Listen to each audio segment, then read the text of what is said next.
Mason Carter was just 16 when he became the face of a tragedy that stunned the internet. Alongside his friends Jake, Tyler, and Evan, he set out to pull off a prank they believed would make them famous. What none of them knew was that their late-night live stream would end with a real death, a police investigation, and a town haunted by the question, was it just a prank or the perfect setup for something far more sinister? It started like most viral trends, on a dare, a laugh, and a phone camera. 16-year-old Mason Carter wasn't known for getting into trouble. In fact, he was the quiet one in his group. But the internet has a way of turning quiet kids into accidental celebrities, especially when a camera is rolling and views start ticking up. Mason and his 3 friends had a YouTube channel where they posted pranks, mostly harmless ones, jump scares in the mall, fake pizza deliveries to random doors, pretending to fall asleep on strangers in public parks. It was all stupid, juvenile fun, but the followers were climbing. One night, they came up with something different, something they thought would break them out of their small-town bubble and make them famous. The plan was to live-stream a fake home invasion. They picked a house on the edge of town, an old 2-story home owned by a reclusive man named Gary Holt. No one saw Gary much. Rumors floated around that he was a hoarder, a survivalist, even a retired hitman. The truth was less dramatic. He was a lonely man with a failing heart who kept mostly to himself.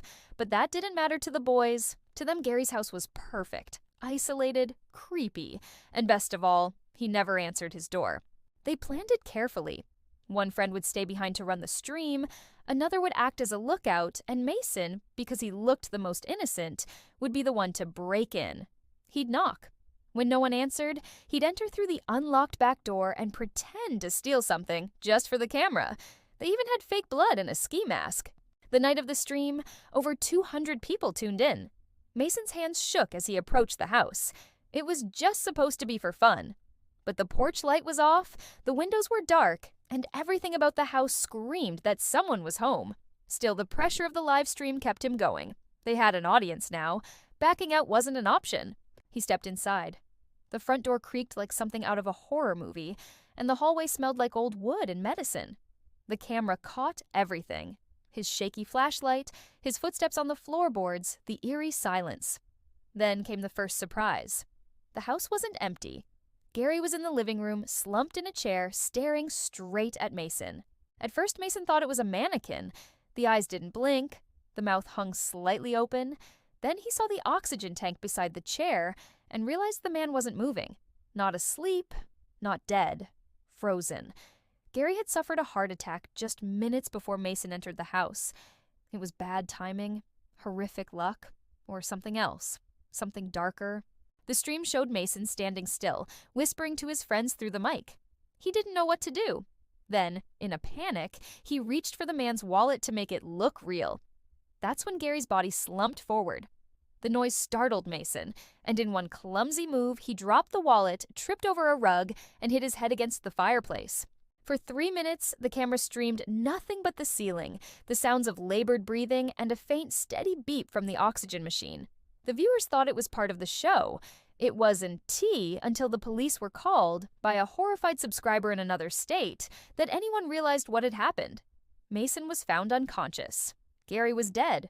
The autopsy later revealed he'd suffered the heart attack around the same time Mason entered. It couldn't be proven whether the shock of the break-in caused it, but it didn't matter. The footage was enough. The media exploded. Teen Livestream's death became the headline on every news site. The channel was taken down, but not before the video was copied, reposted, and dissected.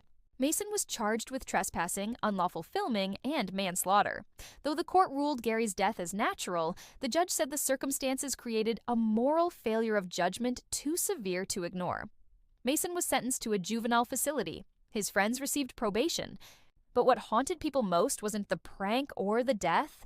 It was the eerie moment in the stream when Gary, silent and pale, seemed to be looking right through the camera, as if he knew he was being watched. Some say he died knowing the world would see him. Others believe he had no idea. Either way, what started as a joke turned into a grim warning. The line between content and consequence vanished in seconds, and everyone saw it live.